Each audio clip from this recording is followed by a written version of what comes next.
संपूर्ण महाराष्ट्रामध्ये नगर परिषदेच्या होऊ घातलेल्या निवडणुकीचं क्षेत्र संपलेलं आहे, म्हणजेच त्याचं सीझन संपलेलं आहे. आता निवडणुकीचे निकालसुद्धा लागलेले आहे.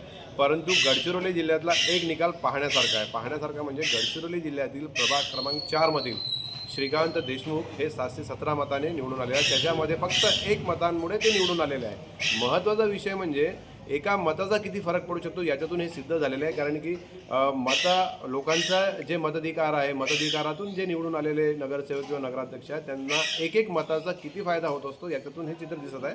आपल्यासोबत श्रीकांत देशमुख भाऊ आहेत, आपण त्यांच्याकडून जाणून घेऊ ते काय सांगणार आहे. भाऊ, तुमची पहिली निवडणूक होती, काय सांगाल तुम्ही याविषयी? ही माझी पहिली निवडणूक होती. आत्तापर्यंत आपण समाजकारण करत आलो.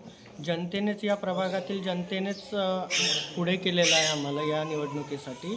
आणि जनतेनेच मग या प्रभागातून ज्या अपेक्षा आहेत जनतेच्या, की प्रभागाचा विकास झाला पाहिजे, ज्या पण प्रभागाच्या समस्या आहेत त्या समस्या सुटल्या पाहिजेत, त्यासाठी निवडणुकीमध्ये प्रभागातून जनतेने उभे केले होते. त्यांच्या म्हणण्यानुसार आम्ही उभे झालो आणि त्यांनी जो प्रतिसाद दिला त्यांच्या मताने आम्ही विजयी झालो.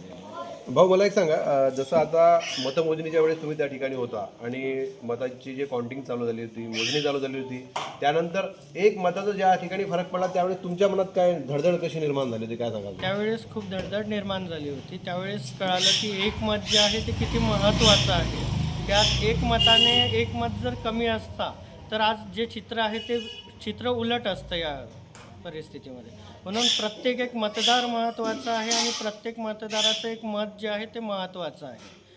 त्याच्यासाठी प्रत्येकाने मतदान पण करायला हवं, कुणी पण मतदान सोडू नये आणि प्रत्येकाला एक मतदानाचा जो अधिकार दिलेला आहे तो त्यांनी बजावायला पाहिजे.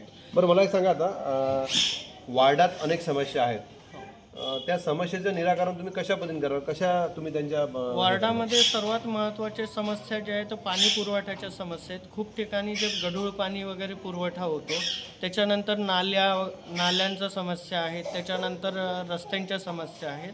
त्या समस्यांचे आता आम्ही नियोजन करून जे पहिले तात्काळ कामं करायचे आहेत आधी ते कामं आम्ही मार्गी लावू आणि त्याच्यानंतर पूर्ण जे आम्ही एक सर्वे करून सर्वेनुसार प्राधान्यक्रम देऊन त्याच्यानुसार आम्ही कामाला लागू. त्याच्यामध्ये एकंदरीत आपल्यासोबत श्रीकांत देशमुख साहेब होते. त्यांचं म्हणणं असं आहे की त्यांच्या वार्डातले जे जनसमुदाय होता, त्या लोकांच्या ज्या इच्छा होत्या त्या इच्छेनुसार त्यांनी निवडणुकीमध्ये भाग घेतला आणि ते आज एका मताने का असोना निवडून आले आहे. परंतु एक मताची काय किंमत असते हे त्याच्यातून आज लक्षात आलेलं आहे.